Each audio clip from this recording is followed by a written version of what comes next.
artículo sobre una revisión sistemática de todos los estudios que hay publicados que utilizan la combinación de las técnicas de estimulación magnética y electroencefalograma para estudiar las bases neuropatofisiológicas en pacientes con el diagnóstico de esquizofrenia.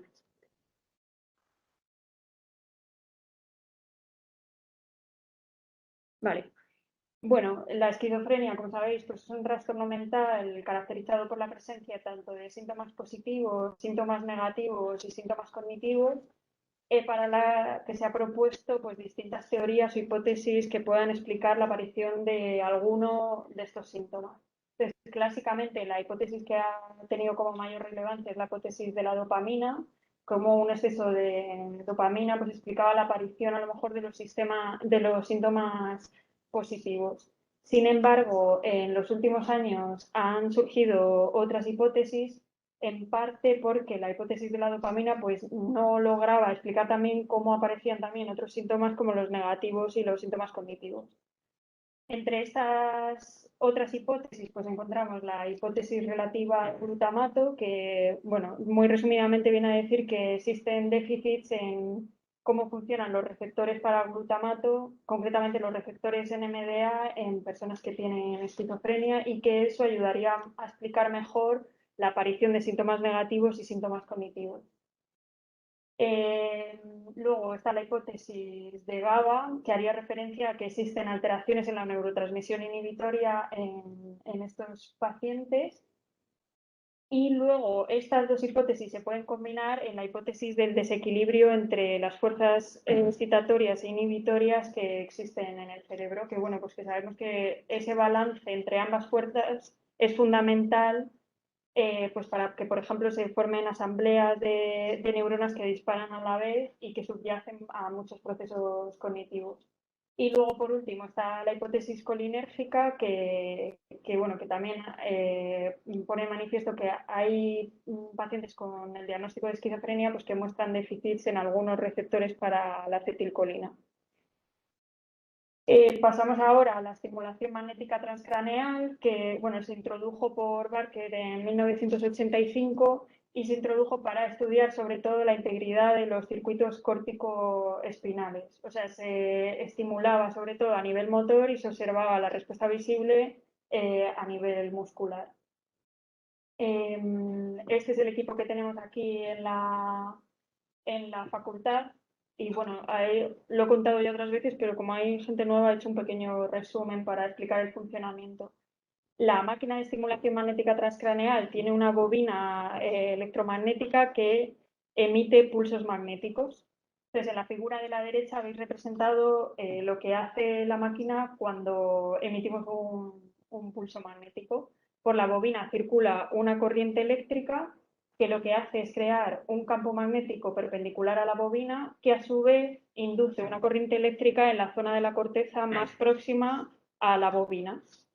Entonces, ¿qué conseguimos aplicando un pulso magnético sobre la corteza? Pues que las neuronas respondan a ese pulso, es decir, conseguimos alterar la actividad cerebral localizando, o sea, un cambio en la actividad cerebral localizado espacio y temporalmente, y dura milisegundos.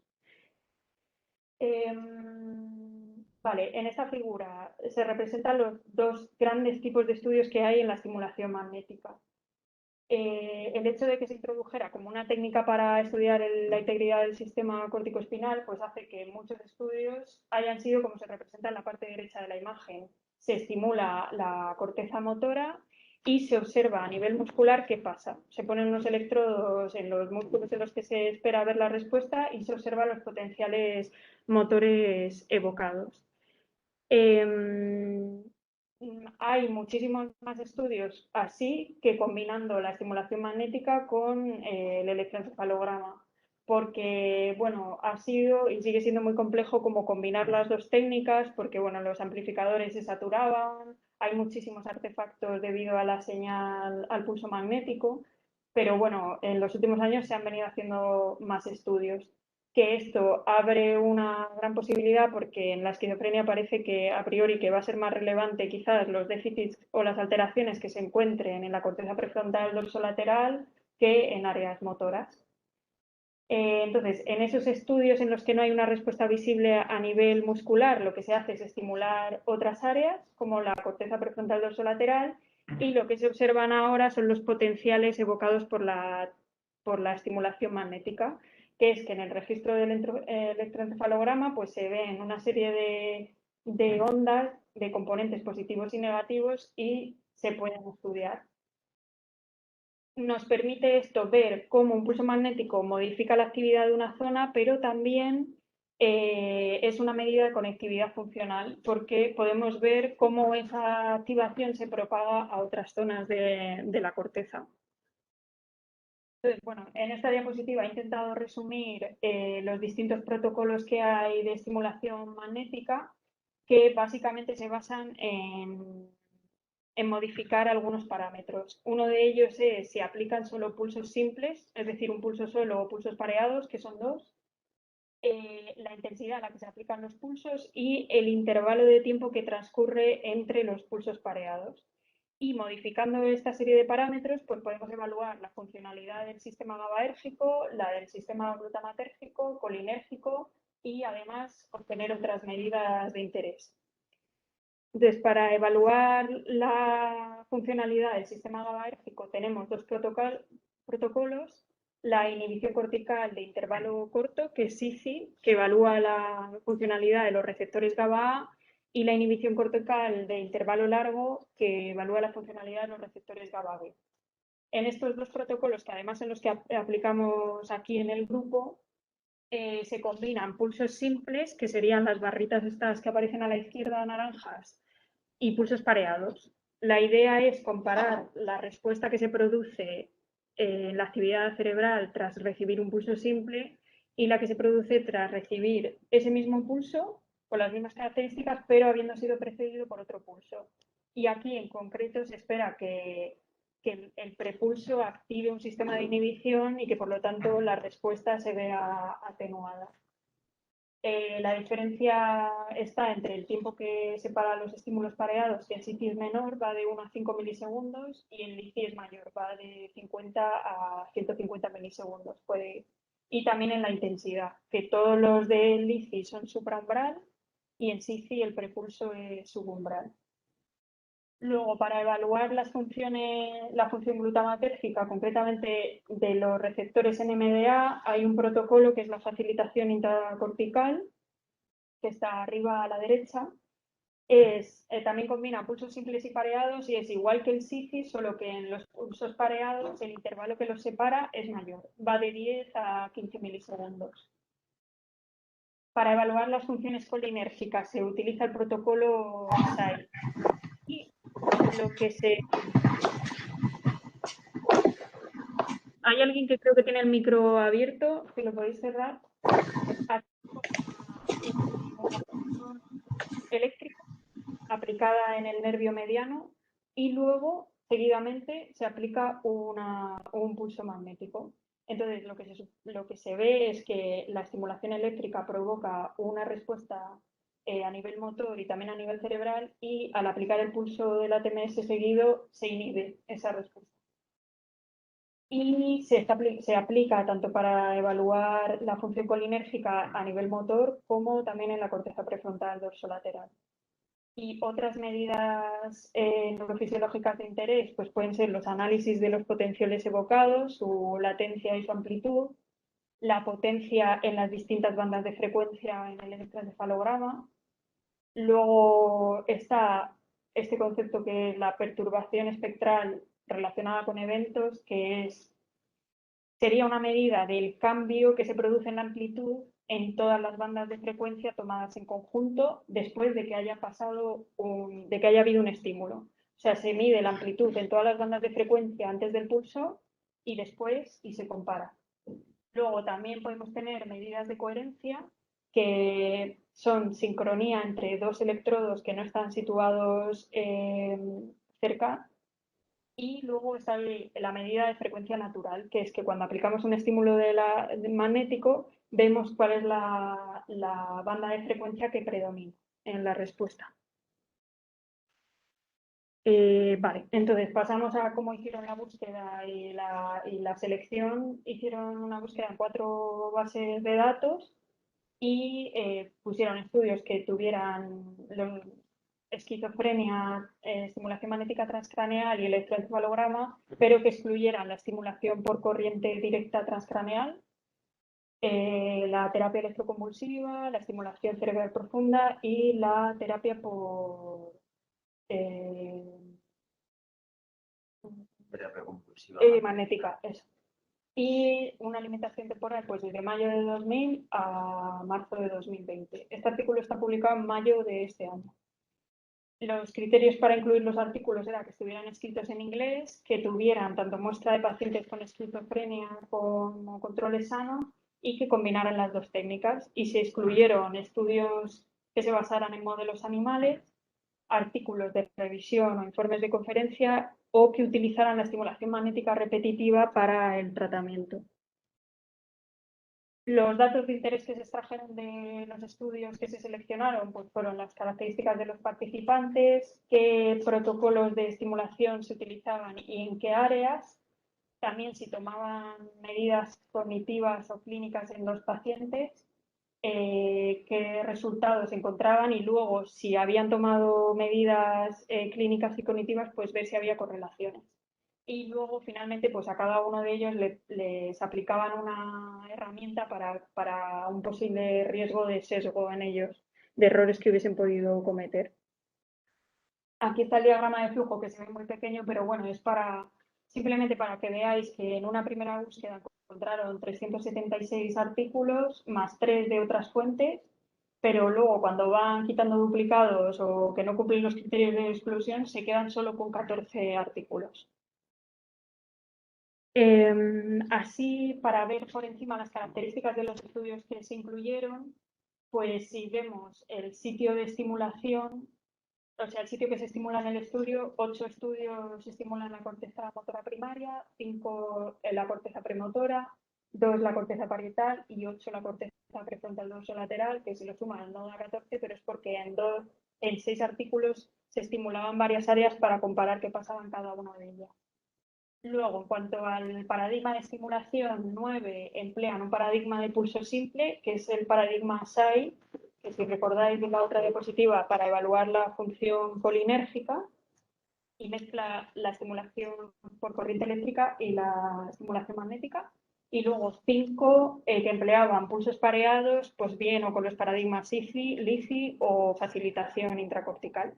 Y luego, en cuanto al método de análisis, 5 analizaban los potenciales evocados, 10 hacían análisis de tiempo-frecuencia y 4 de conectividad funcional. Que bueno, que a pesar de que son 14 estudios, pues hay que no todos estudian las mismas zonas, hay como un batiburrillo importante, que esto luego es una de las limitaciones que ponen en la revisión.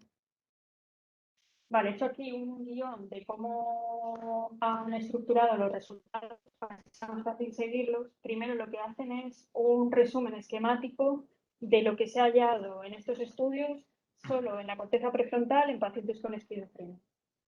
Luego dividen en tablas los estudios que hacen análisis de potenciales evocados, de tiempo-frecuencia y de conectividad para paradigmas de pulso simple o de pulso pareado. Entonces vamos a empezar por lo primero, que es a nivel de la corteza prefrontal dorsolateral, lo representan en esta figura. Entonces, arriba viene representado la inhibición prefrontal para la potencia en cada banda de frecuencia. El color azul, se ve bastante pequeño, pero bueno, en color azul son los controles sanos y en rojo son los pacientes con esquizofrenia y vendría representada la potencia. O sea, más alto la barra, más potencia en las distintas bandas de frecuencia. De esta fecha ¿Es más potencia o más cambio de potencia con el estímulo pareado? ya, Porque es que sí, es que sería cambio de potencia. Lo que pasa es que cuando describen la figura hablan solo de potencia y no de cambio. Porque la palabra inhibition Sí, debe tener que ver con eso. sí. Y bueno, sobre todo los resultados más relevantes son en la banda de frecuencia gamma, que la potencia en esta banda de frecuencia es mucho mayor en los controles sanos aquí en la barra azul, que en pacientes con esquizofrenia. Y que aparte los estudios que hayan una correlación con el desempeño a nivel cognitivo, es decir, que a menor potencia en esa banda de frecuencia gamma, pues mayores déficits a nivel cognitivo. Luego abajo. Pero vamos a ver, perdona.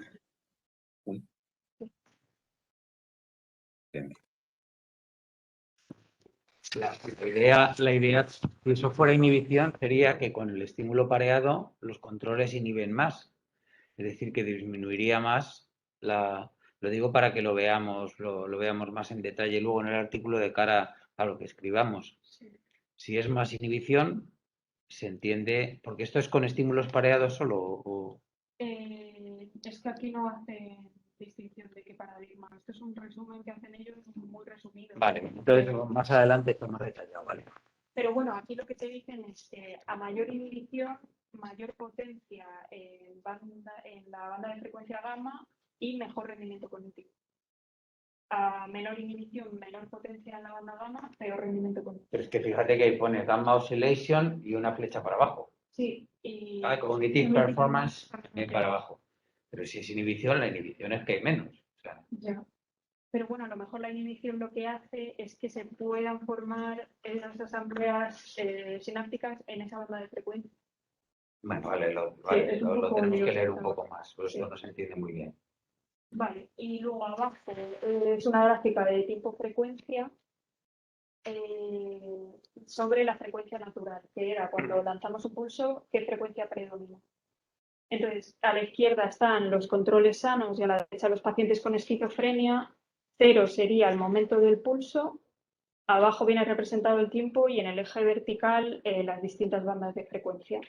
Entonces, se puede ver que en los controles sanos hay los colores son potencia, amarillo es más potencia. Tras recibir el pulso del ATMS hay mayor potencia en frecuencias altas y en frecuencias bajas, delta, beta y alfa, un poco aquí. Zeta también sí, porque está a 10 hercios. Sí. Y en los pacientes con esquizofrenia no se ve la potencia en esas frecuencias más bajas y en las frecuencias altas es menor. No está clara como en los controles sanos. Y en los estudios que ven esto se ha visto también una relación con la memoria de trabajo. O sea, mayor alteración en esto, peor desempeño en tareas de memoria de trabajo. Y luego, aquí vienen representado qué se espera encontrar en cada uno de los paradigmas, SIFI, LIFI y facilitación intracortical. La línea azul serían los potenciales que vemos cuando hay un pulso simple y la línea roja cuando hay un pulso pareado. Y el 0 sería el momento del pulso.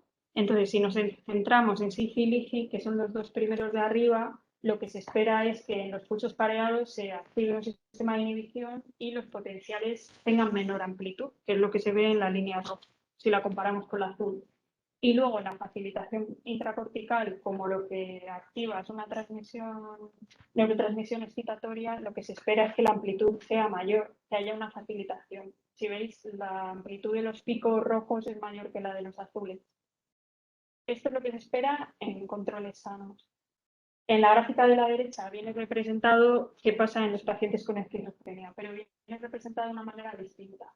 Sería la ratio entre la amplitud del pulso pareado y la amplitud del pulso simple. En el eje vertical tenemos el resultado de esa ratio. Si nos da 1, es que la amplitud es igual en cada uno de ellos. Si el resultado es por debajo de 1, quiere decir que la amplitud del pulso simple es mayor que la del pulso pareado, es decir, que ha habido inhibición. Y si sale mayor de 1, es que ha habido facilitación, porque la amplitud del pulso pareado es mayor que la del pulso simple. Entonces, como vemos en SIFI y LIFI, hay inhibición tanto en controles sanos como en pacientes con esquizofrenia, pero esa inhibición es mayor, significativamente mayor en controles sanos, que serían las barras azules, que en pacientes con esquizofrenia. Y en la facilitación intracortical sucede lo mismo. Hay facilitación en los dos grupos, solo que es menor en los pacientes con esquizofrenia.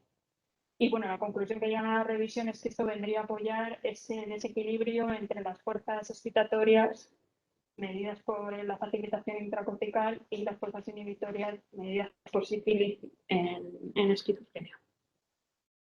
Vale, pues ahora vamos a pasar a ver las tablas. Primero los análisis de los potenciales evocados por la TMS. Y bueno, está muy resumido. Hay un estudio que la muestra tiene pacientes con esquizofrenia, utiliza pulsos simples sobre el electrodo TZ y analiza la amplitud y la latencia de los componentes. Y además ve cómo se distribuyen las amplitudes. Y ve que en los controles sanos hay un mayor predominio de las amplitudes negativas a nivel frontal y de las amplitudes positivas a nivel parietal, y esto no ocurre así en esquizofrenia. No había una negatividad frontal y la positividad parietal era más reducida. Entonces, bueno, ellos lo interpretan, estos autores, como que hay una conectividad funcional alterada entre áreas que están distribuidas. Luego, en el artículo de Noda y colaboradores, pues en la muestra había pacientes con esquizofrenia crónica y lo que aplicaban es el SAI para evaluar la función colinérgica tanto en la corteza motora como en la corteza prefrontal dorsolateral. Y también veían la amplitud de los componentes. Y los resultados los hayan solo significativos en la corteza prefrontal dorsolateral, no en la corteza motora.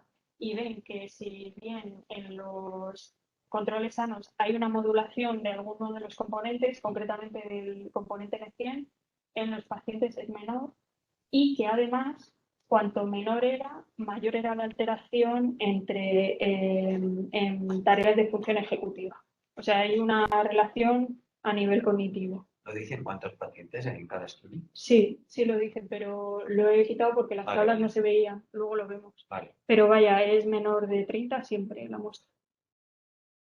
Luego, paradigmas de pulso pareado. Está el estudio solo de Noda y colaboradores, con pacientes con esquizofrenia, controles sanos y aplican SIFI y facilitación intracortical en la corteza prefrontal izquierda. Y hacen más análisis también de tiempo-frecuencia y de potencia en las distintas bandas de frecuencia.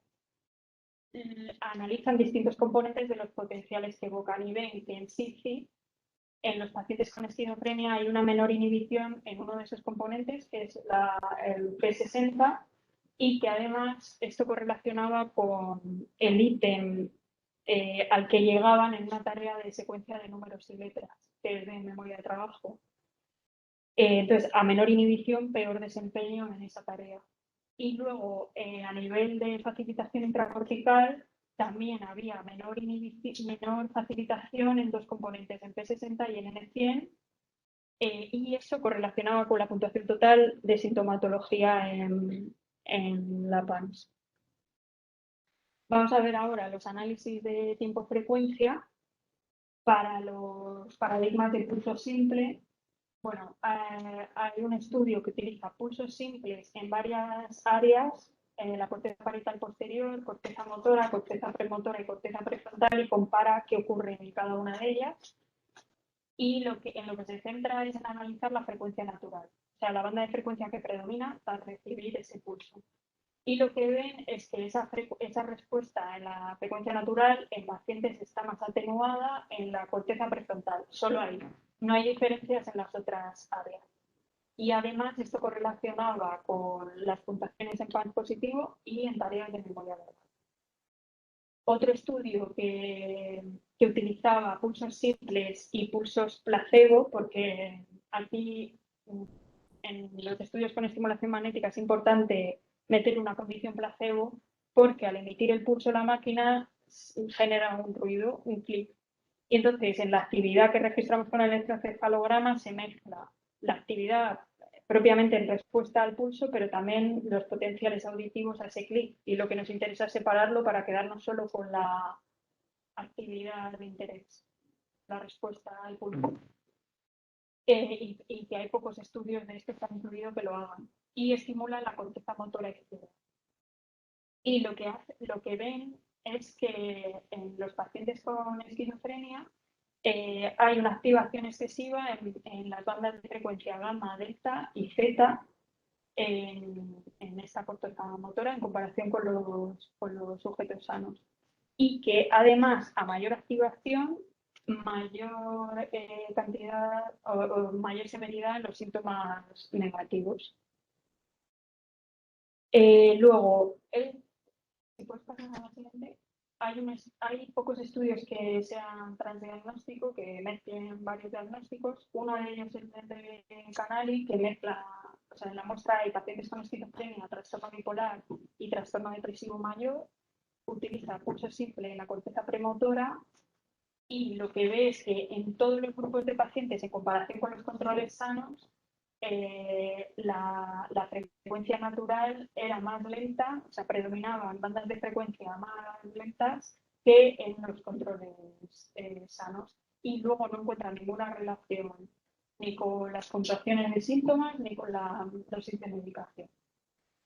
Otro estudio con primeros episodios de psicosis, también con pulsos simples en la corteza motora primaria izquierda. Lo que ven cuando hacen los análisis de tiempo-frecuencia es que tras recibir ese pulso simple, en las áreas protocentrales hay menor actividad en las bandas de frecuencia gamma y beta. Y que además eso se asociaba con con una sintomatología peor, tanto de síntomas positivos como negativos.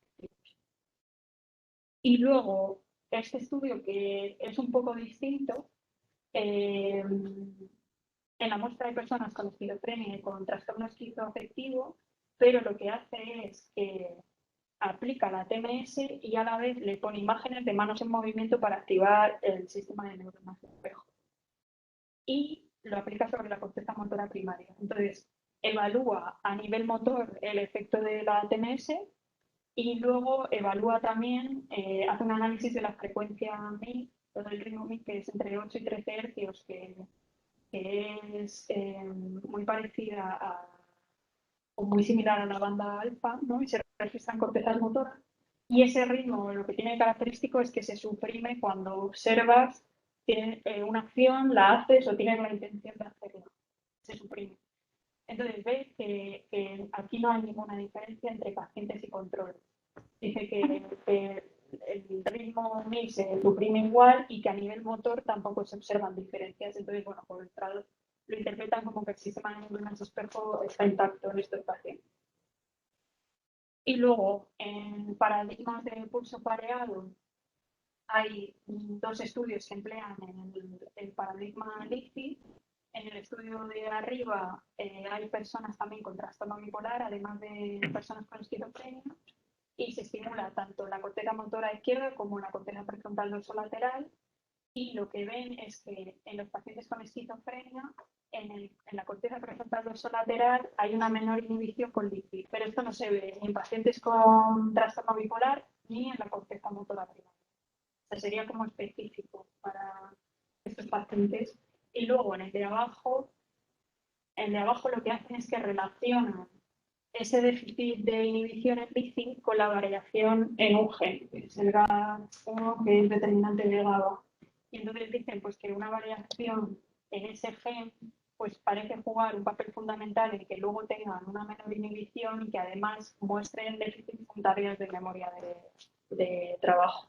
A ver si me entera bien. O sea, la menor inhibición, o sea, la reducción del LICI, aquí en los análisis tiempo-frecuencia, Sí. se vería en que hay un mayor cambio de potencia, una mayor disminución en los controles de la potencia de las bandas.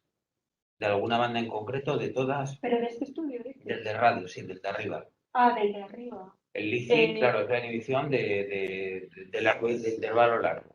Sí. Entonces, se espera que se reduzca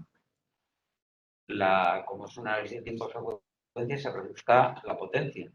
Sí. Claro. Entonces, dice que la reducción del LICI está disminuida, está más disminuida de alguna manera en pacientes en comparación con otros grupos. Sí, o sea, la inhibición está mayor en esos pacientes, por lo tanto, la potencia de la mayor. O sea, mayor inhibición, menor potencia. Sí, vale, sí, claro, que es es que el efecto LICI está es menor. Sí, O sea, hay menos inhibición. Claro, el efecto sobre la inhibición es menor. Sí. Entonces disminuye menos la potencia. Sí. Que ahí no nos queda claro si disminuye la potencia en alguna banda o en todas. Sí. Y aquí es que también lo estructuran en una tabla de tiempo-frecuencia, pero luego los resultados no lo describen en términos de tiempo-frecuencia. Vale. Entonces, por eso yo creo que lía un poco más. Y luego, por último, los análisis de conectividad, que aquí en la última tabla meten análisis de tiempo-frecuencia. No sé, no entiendo muy bien por qué. Hay menos estudios aquí. Está el de Ferrarelli, que es con personas con el diagnóstico de esquizofrenia, controles sanos, pulsos simples en varias zonas de la corteza prefrontal, premotora, motora y parietal. Y aquí los análisis se centran en dos parámetros que para mí eran nuevos.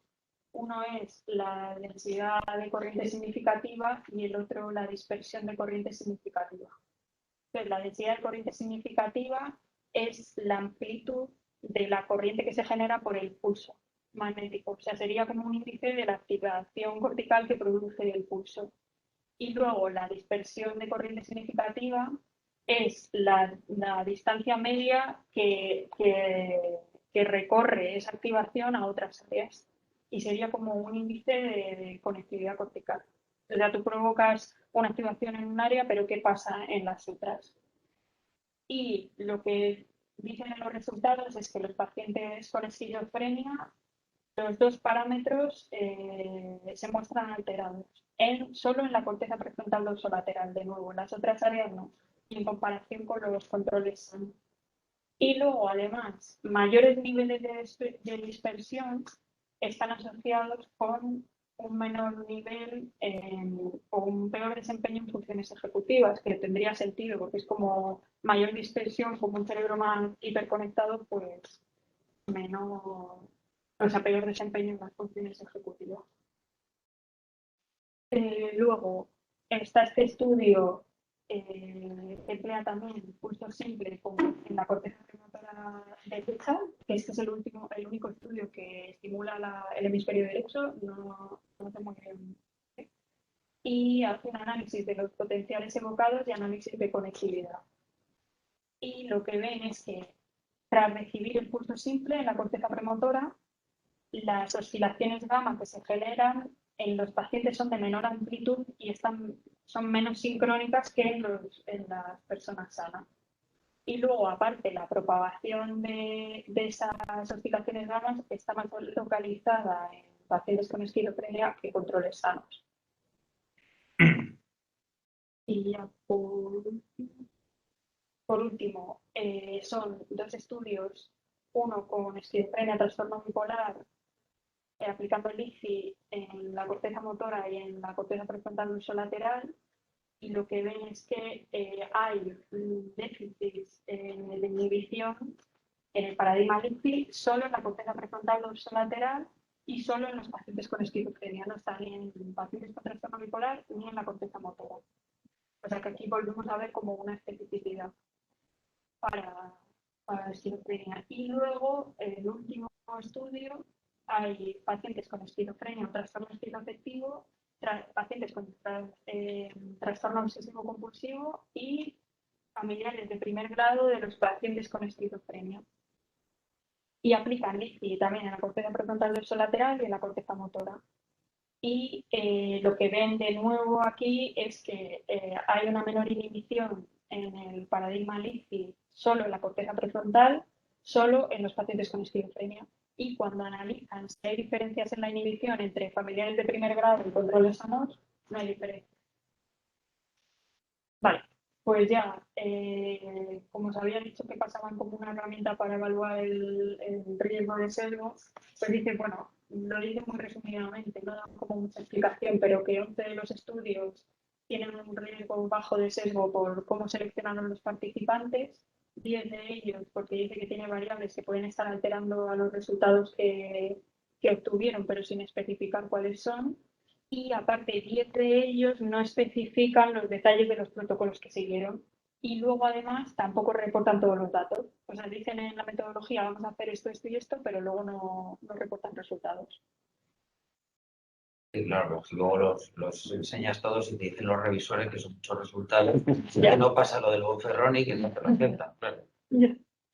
Y bueno, la discusión, que es aquí el resumen no es tan largo, pero es para que veáis la estructura. Hay un resumen de la revisión y luego de estos estudios la evidencia que puede sacarse para una de las distintas hipótesis que he expuesto al principio y luego las limitaciones de los estudios que se han incluido. Vale, como resumen de esta revisión, pues los estudios que combinan estimulación magnética y electroencefalograma pues parece mostrar que los pacientes con esquizofrenia presentan alteraciones a nivel de las oscilaciones que se provocan cuando emitimos un pulso y también parecen tener alteraciones en los sistemas tanto inhibitorio, como reflejan los paradigmas SIFI y LIFI, y en los sistemas de neurotransmisión excitatorios, como refleja el paradigma de facilitación intracortical. Esto, en los estudios que se han metido en esta revisión, parece ser específico para la corteza prefrontal dorsolateral, porque cuando se ha investigado la corteza motora primaria no se encuentran los mismos hallazgos ahí. Pero bueno, aquí dice que se necesitan como más estudios. Luego sacan como conclusión también que hay una conectividad reducida entre la corteza prefrontal y la corteza premotora, porque la actividad parece que no se distribuye de la misma manera en controles sanos que en pacientes. Y luego también que las oscilaciones gamma que induce la estimulación magnética son menores, también en las regiones frontocentrales. Y que no son hallazgos aislados, sino que en aquellos estudios que toman también medidas de sintomatología y variables cognitivas, pues ven que existen correlaciones. Que a mayores alteraciones en todo esto que se ha descrito, pues peor es la sintomatología o peor rendimiento cognitivo tienen. Ahora, la evidencia que hay de estos estudios para apoyar esa hipótesis de desequilibrio entre fuerzas excitatorias e inhibitorias en el cerebro, en la corteza, pues viene apoyado por los resultados que tenemos en los paradigmas de SIFI y LIFI, que dicen que hay una función inhibitoria menor en los pacientes con esquizofrenia, y también por los que vienen por el paradigma de facilitación intracortical, que dicen que también la función glutamatérgica, que sería como esas fuerzas excitatorias de la corteza, pues que también está disminuida. Entonces, de estos estudios se pueden sacar datos que apoyen esta hipótesis. Que apoyen la hipótesis de una disfunción en GABA, pues provienen de los dos protocolos que utilizamos aquí, el SIFI y el LIFI, que se ve que los pacientes con esquizofrenia muestran una menor inhibición en la corteza prefrontal dorsolateral en comparación con personas sanas. Y otros datos que no pertenecen a esta revisión, pero que los autores apuntan que se suman a esta hipótesis del GABA, pues son los marcados efectos inhibidores de la clozapina, que es un modulador de los receptores de GABA B, y luego se han hecho estudios a nivel motor que comparan la inhibición cortical que muestran los pacientes antes de tomar clozapina y después de tomar clozapina, y se ve que la inhibición cortical mejora, pero solo a nivel muscular, no se ha hecho, que yo sepa, a nivel de corteza prefrontal dorsolateral. Y luego otros datos que apoyan esta hipótesis pues son estudios post-mortem o, como el otro día os nos contó, los de espectroscopía, que muestran que hay niveles más bajos de GABA en pacientes con esquizofrenia. Luego, en apoyo a la hipótesis del glutamato, pues serían los estudios que muestran una reducción de la facilitación en el protocolo de facilitación intracortical en la corteza prefrontal dorsolateral. Otros datos que apoyan esto, pues es que, por ejemplo, si administramos a controles sanos sustancias como la fenfluridina, que es un antagonista de los receptores NMDA, pues se inducen síntomas psicóticos. Pero aquí dicen los autores que hay otros estudios a nivel muscular que no muestran diferencias entre personas con esquizofrenia y controles sanos en este protocolo cuando se controla la edad y la medicación. Entonces, bueno, pues como que esto habría que ver un poco más y de hecho no hay tantos estudios. Y luego, en apoyo a la hipótesis colinérgica, son los que utilizan el protocolo SAI, que muestran también alteraciones en comparación con las personas sanas. Y bueno, aquí dicen que un apoyo también a esta teoría sería que recientemente se han desarrollado como fármacos que tienen como diana los receptores colinérgicos y que en estudios post-mortem se ha visto que hay un déficit de estos receptores en la corteza prefrontal y en el hipocampo. Pero ponen en la crítica a este estudio y a otros más que no utilizan la condición placebo, entonces pues que los datos pueden estar contaminados por potenciales auditivos. ¿Qué limitaciones tienen estos estudios? Bueno, pues lo habéis visto que cada uno tiene como un objetivo de investigación distinto, utiliza un paradigma o un protocolo de estimulación distinto, incluso dentro del mismo protocolo hay variaciones con respecto a los milisegundos que separan los pulsos pareados. Entonces es difícil pues interpretar e integrar los resultados. Y luego solo se encuentran 14 estudios, entonces dicen, bueno, pues que es una disciplina en la que solo hay resultados preliminares y luego que muchos de ellos no controlan por la presencia de artefactos. Eso ahora nosotros que estamos ahí liados con el análisis, pues vemos que realmente la señal se contamina no solo por el pulso magnético, sino por la actividad muscular, el parpadeo, los potenciales auditivos al clic de la estimulación, incluso pequeños reflejos del cuero cabelludo. Como ellos proponen que los estudios futuros deberían tener muestras más grandes, porque no lo he especificado ahí por no cargar la tabla, pero casi todos por debajo de 25, creo que solo uno está entre 25 y 30 de muestra.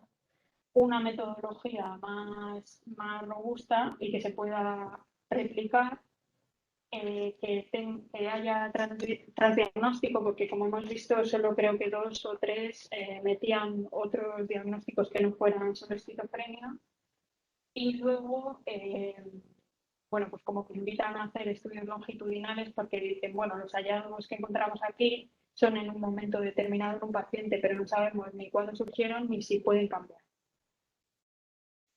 Y luego, bueno, pues como conclusiones, lo que hayan en esta revisión de todos estos artículos es que pueden encontrarse evidencias que apoyen a las distintas hipótesis que se han propuesto para la esquizofrenia. Quizás donde haya resultados más robustos porque se ha investigado más es en los que apoyan ese déficit en neurotransmisión inhibitoria del GABA. Luego, pues la combinación de la TNS y el electroencefalograma parece ser una técnica útil para identificar biomarcadores neurofisiológicos y que si se identifican, pues se van a poder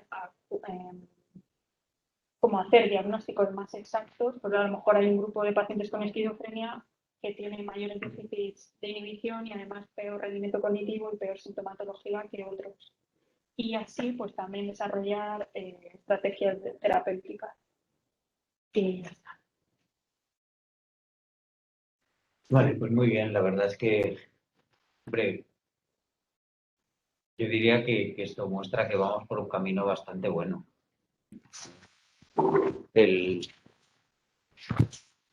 Claro, parece que las recomendaciones del artículo son hacer un trabajo como el nuestro, que incluye, a ver, estamos incluyendo datos, o sea, una muestra lo más amplia posible. La metodología yo creo la estamos haciendo más fiable. Incluimos pacientes de varios diagnósticos y en el estudio que en teoría estamos haciendo, pero que hemos metido un total de un paciente, es sobre clozapina, pues es un estudio longitudinal. En este tenemos que meter más, pero bueno, pues hasta ahora no se han incluido más. Decías que los números de todos los artículos eran menores de 30, ¿no? Y Sí, en general bastante menores de 30, de hecho. Claro. Todo eso junto con la enorme cantidad de dificultades que tienen estos estudios hacen que, bueno, pues que estemos todavía muy en pañales, pero desde luego yo creo que si lográramos desarrollar una metodología más o menos replicable, pues estaríamos en muy buen camino. yo creo que no hay ninguna técnica que permita estudiar ningún otro sistema de neurotransmisión en vivo de esta manera. Hay algunos métodos para estudiar, pero de una manera mucho más estática, la transmisión dopaminérgica, pero con administración de sustancias radiactivas, pero que te dan una foto fija de cómo están las cosas, no permite hacer las manipulaciones que podemos hacer aquí.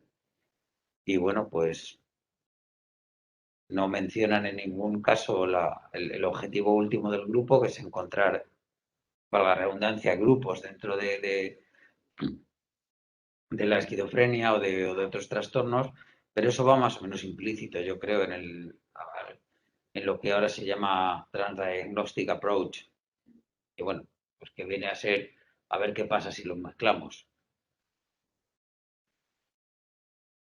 No sé, ¿has encontrado alguna cosa que debamos hacer mejor al leer esto? En realidad creo que nosotros controlamos más cosas que lo que hacen, porque por ejemplo, nosotros haciendo una revisión de artículos vimos que, por ejemplo, las mujeres, según una fase del ciclo menstrual en la que estén y el predominio de unas hormonas u otras, pues se puede ver alterada la inhibición. Y eso solo lo han controlado en estudios muy básicos de cómo funciona la estimulación magnética, pero en todos estos mezclan pacientes de ambos sexos y no dicen nada al respecto. Otro problema, sí. Sí. Y nada, yo me quedé con la misma sensación de lo que has dicho tú, que lo que ellos ponen como meta en los estudios futuros, pues lo estamos haciendo. Porque lo vamos bien. Vale. No sé si hay alguien más que quiera decir algo aquí o allí. Yo lo único que quiero añadir es que espero que las personas que por primera vez estáis escuchando una sesión de esta no os hayáis espantado de una forma desmedida. Estas cosas se acaban entendiendo, ¿eh? Que no es para... Reconozco que algo asusta un poquito, pero por mi parte, pero bien. No. Vamos, además, esto es una parte relativamente pequeña del proyecto, así muy importante, desde luego, para nosotros, pero es una parte relativamente pequeña y, bueno, quizá puede ser una píldora un poco dura de tragar como primera dosis, pero bueno, pero hay cosas más manejables. De cualquier manera, para un problema difícil, pues no hay más remedio que utilizar, digamos, métodos más o menos avanzados, combinándolos con buenas ideas. ¿Más cosas que comentar? Bueno, pues ya sabéis que esto luego lo grabamos por si queréis volver a oírlo. y pondremos además el artículo, lo tiene Álvaro para ponerlo en el... Vale. Y lo ponemos disponible para que lo podáis repasar una y otra vez. ¿Vale? ¿Nada más? Venga, pues la semana que viene hablamos del proyecto. Venga, adiós a todos. Hasta luego. Hasta luego, gracias. Solo decir que la semana que viene no podré estar. Ya lo avisé, creo que hablé con Álvaro, ¿no? Por el email. Sí. Vale. Ese no me es posible porque justo los segundos jueves de mes me coincide a mí con un máster presencial grupal y es que Sí, no tengo forma, pero el resto de los jueves sí. No pasamos lista, o sea que no hay problema. No, bueno, por enterarme yo también, quiero decir que Sí, me pero da... todo lo dejamos colgado, o sea que lo seguís a vuestro ritmo como podáis. Ah, vale, perfecto. Pues muchas Muy bien. gracias. Un placer. Hasta luego. Venga. Bueno. Adiós.